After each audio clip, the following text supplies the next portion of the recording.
दोस्तों, आपने अखंड भारत के बारे में तो सुना होगा। ये अफगानिस्तान, पाकिस्तान, बांग्लादेश, नेपाल, भूटान, म्यांमार जैसे देशों को मिलकर बना था। लेकिन ये सब देश अब अखंड भारत से अलग हो चुके हैं। आजादी से पहले भारत से कुल 15 देश अलग हुए थे। ऐसे में आप अंदाजा लगा सकते हैं कि पहले भारत कितना बड़ा देश रहा होगा। ये सभी देश एक साथ अलग नहीं हुए, धीरे धीरे समय पर अलग होते गए। इनमें कुछ देश राजाओं की वजह से स्वतंत्र हुए तो कुछ अंग्रेजों की कूटनीति की वजह से अलग हुए। लेकिन दोस्तों, इस वीडियो में अखंड भारत के उस हिस्से के बारे में बात करेंगे जिसे एक हिंदू राजा ने कूटनीति के सहारे ही जीत लिया था, और देश था अफगानिस्तान। उस वक्त चंद्रगुप्त मौर्य ने अफगानिस्तान पर राज करके उसे भारत में मिला लिया था। इतिहास के पन्ने पलटकर देखें तो आप महाप्रतापी सम्राट चंद्रगुप्त मौर्य की कहानी को विस्तार जान पाएंगे। और इतिहास इस बात का गवाह रहा है कि कैसे इस महाप्रतापी राजा ने बिना युद्ध के अफगानिस्तान की सीमा को भारत का हिस्सा बनाया था। भारत हमेशा से ही कूटनीति पर चलता आया है। वहीं इतिहास भी इस घटना को भारतीय शासक की पहली कूटनीतिक जीत के रूप में याद किया जाता है। वहीं इतिहास भी इस घटना को भारतीय शासक की पहली कूटनीतिक जीत के रूप में याद करता है। दोस्तों, इस वीडियो में मैं आपको इस महान राजा की वीरता के बारे में बताऊंगा। इस वीडियो में आप जान सकेंगे कैसे बिना युद्ध किए कूटनीतिक सहारे से ही सम्राट चंद्रगुप्त मौर्य ने अफगानिस्तान को भारत में मिला लिया था, और कैसे भारत और अफगानिस्तान के रिश्ते बने। तो चलिए शुरू करते हैं ये दिलचस्प वीडियो। दोस्तों, वैसे तो भारत और अफगानिस्तान के रिश्ते कोई आज के नहीं है, बल्कि ये कई सदी पुराने हैं। इतिहासकारों का कहना है कि यह रिश्ता महाभारत काल से है, जब कामधारी का विवाह भारत के राजकुमार से हुआ था, और उस समय ही अफगानिस्तान भारत में मिल गया था। उसके बाद भारत और अफगानिस्तान को सिंधु घाटी सभ्यता से भी जोड़कर देखा जाता है। उत्तरी अफगानिस्तान में बहने वाली नदी आमू दरिया में सिंधु कॉलोनी थी, जिसका प्रयोग व्यापार के लिए किया जाता था। आज अफगानिस्तान भारत से अलग है। इसके अलग होने के इतिहास के बारे में भी आपको बता देते हैं कि गंधार और कंबोज के कुछ हिस्सों को मिलाकर यह अफगानिस्तान बना था। गंधार और कंबोज के संपूर्ण क्षेत्र में हिंदू शाही और पारसी राजवंशों का शासन रहा था। बाद में यहाँ बौद्ध धर्म का विस्तार हुआ और यहाँ के राजा बौद्ध हो गए। सिकंदर के आक्रमण के समय यहाँ पर फारसी और यूनानियों का शासन हो चला, लेकिन फिर 7वीं सदी के बाद यहाँ पर अरब और तुर्क के मुसलमानों ने आक्रमण करना शुरू किया, और 870वीं ईस्वी में अरब सेनापति याकूब एलिस ने अफगानिस्तान को अपने अधिकार में कर लिया। हालांकि इसके खिलाफ लड़ाई चलती रही। बाद में ये दिल्ली के मुस्लिम शासकों के कब्जे में रहा और फिर ब्रिटिश इंडिया के अंतर्गत आ गया। 1834 में एक प्रक्रिया के तहत 26 मई 1876 को रूसी और ब्रिटिश शासकों के बीच गंडामक संधि के रूप में निर्णय हुआ, और अफगानिस्तान नाम से एक बफर स्टेट यानी राजनीतिक देश को दोनों ताकतों के बीच स्थापित किया गया। इससे अफगानिस्तान यानी पठान भारतीय स्वतंत्रता संग्राम से अलग हो गए, और 18 अगस्त 1919 को अफगानिस्तान को ब्रिटिश शासन से आजादी मिली। दोस्तों, अभी तक अफगानिस्तान की धरती पर कोई भी कब्जा करने में सफल नहीं हो पाया है, लेकिन एक समय था जब भारत के सम्राट चंद्रगुप्त मौर्य ने बिना युद्ध के अपनी सटीक रणनीतियों के सहारे अफगानिस्तान को जीत लिया था और भारत की भूमि में मिला लिया था। यह भारत के इतिहास में कूटनीति के आधार पर पहली जीत मानी जाती है। जस्टिन और ग्रीक रोमन इतिहासकार प्लूटार्क ने भारतीय शासक चंद्रगुप्त मौर्य और अलेक्जेंडर के बीच रिश्तों के बारे में बताया है। अलेक्जेंडर के सेनापति सेल्यूकस ने एक बार मौजूदा अफगानिस्तान, जो तब कंधार हुआ करता था, उसे जीत लिया था और पश्चिमी भारत की सरहद तक धमक दिखा दी। ग्रीक राजा सेल्यूकस को बहुत ही प्रतापी माना जाता था। सेल्यूकस की सेना भी विशाल थी। सेल्यूकस ने युद्ध का ऐलान कर दिया।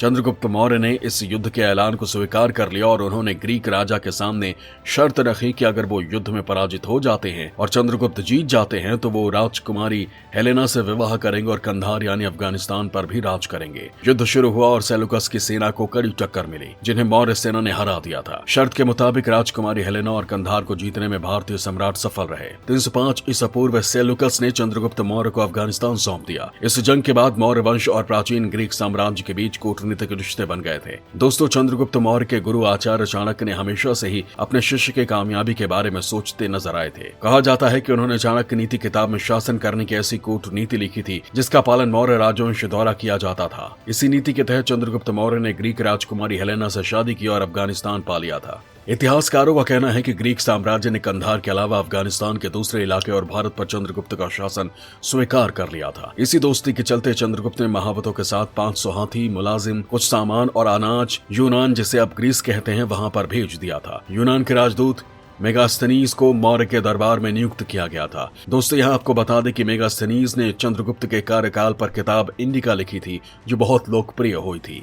इस किताब में ही उस समय की सारी जानकारी मौजूद है। चंद्रगुप्त मौर्य के पोते महान सम्राट अशोक ने भी अफगानिस्तान पर शासन किया था। सम्राट अशोक की बदौलत ही अफगानिस्तान में बौद्ध धर्म का प्रचार और प्रसार हुआ था।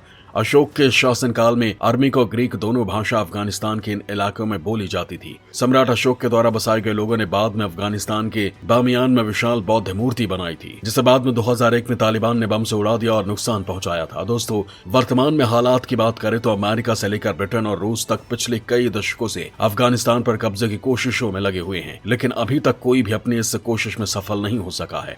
अब तालिबान फिर से इस देश पर हावी हो गया है और उसने अपना कब्जा जमा लिया है। पूरे देश में दहशत और डर की स्थिति है। अफगानिस्तान की आम जनता बेहाल है, महिलाओं और बच्चों का सबसे बुरा हाल है। दुनिया के अलग अलग देश अपने हिसाब से तालिबान की इस हरकत को जायज नाजायज ठहराने में जुटे हुए हैं, लेकिन अब तक दुनिया के किसी भी देश ने अफगानिस्तान में शांति बहाली के कोई प्रयास नहीं किए हैं। इस वक्त तालिबान ने जिन हिस्सों पर कब्जा किया है वो इतिहास में कंधार का इलाका हुआ करता था। उस समय कंधार की राजधानी तक्षशिला थी। वर्तमान समय में तक्षशिला पाकिस्तान के पंजाब प्रांत के रावलपिंडी जिले में स्थित है। पुरातात्विक स्थल इस्लामाबाद और रावलपिंडी से लगभग 32 किलोमीटर उत्तर पूर्व में स्थित है। जहां तक चंद्रगुप्त मौर्य की बात है तो शुरुआत में उन्हें भी इस इलाके में कई बार हार का सामना करना पड़ा था, लेकिन उन्होंने कंधार पर विजय के लिए तक्षशिला को ही केंद्र बना लिया था। इस इलाके में कई बार हार मिलने के बाद चंद्रगुप्त मौर्य ने बेहद होशियारी से कूटनीति के दम पर इस इलाके में विजय हासिल की थी। जहां तक कंधार पर विजय की बात है तो इतिहास में कई ऐसे साक्ष्य मिलते हैं जिसके आधार पर कहा जा सकता है कि ग्रीक साम्राज्य ने चंद्रगुप्त के सामने सरेंडर कर दिया था और कूटनीतिक समझौता करना ही मुनासिब समझा था। अफगानिस्तान भारत का एक अहम अंग हुआ करता था। इसमें हिंदू राजा का राज था। बाद में इसे एक राजा ने सिकंदर को सौंप दिया, जिसके बाद इसमें अरब के मुसलमानों ने आक्रमण करना शुरू कर दिया और धीरे धीरे इस्लामी देश बन गया। इस समय अफगानिस्तान में एक भी हिंदू आबादी नहीं है। जहां तक अखंड भारत की बात है तो अंग्रेजों के आने से पहले भारत एक बहुत बड़ा देश था, लेकिन आक्रमण और युद्धों के चलते देश का विघटन होता चला गया और ये अलग अलग देशों में विभाजित हो गया। इतना ही नहीं, आजादी के समय भी भारत से कई देश अलग हुए, जैसे पाकिस्तान और बांग्लादेश। हालांकि इससे पहले भी भारत कई बार टूट गया था। इतने देश अलग होने के बावजूद भी भारत दुनिया के 10 सबसे बड़े देशों में आता है। ऐसे में आप अनुमान लगा सकते हैं कि भारत कितना शक्तिशाली देश है। वहीं अफगानिस्तान को लेकर आज के हालात की बात करें तो दुनिया भर के एक्सपर्ट अफगानिस्तान के मसले पर अमेरिका की नाकामियों को गिनाने में जुटे हैं। उनका कहना है कि 20 साल तक अफगानिस्तान में रहने के बाद भी अमेरिकी फौज, अफगान सरकार और यहाँ की फौज को इतनी ताकत नहीं दे पाए कि वो तालिबानियों का सामना कर पाए। तालिबान के मसले को सुलझाने के लिए एक्सपर्ट अपने हिसाब से सुझाव भी दे रहे हैं, लेकिन फिलहाल कोई हल नहीं निकल पाया है।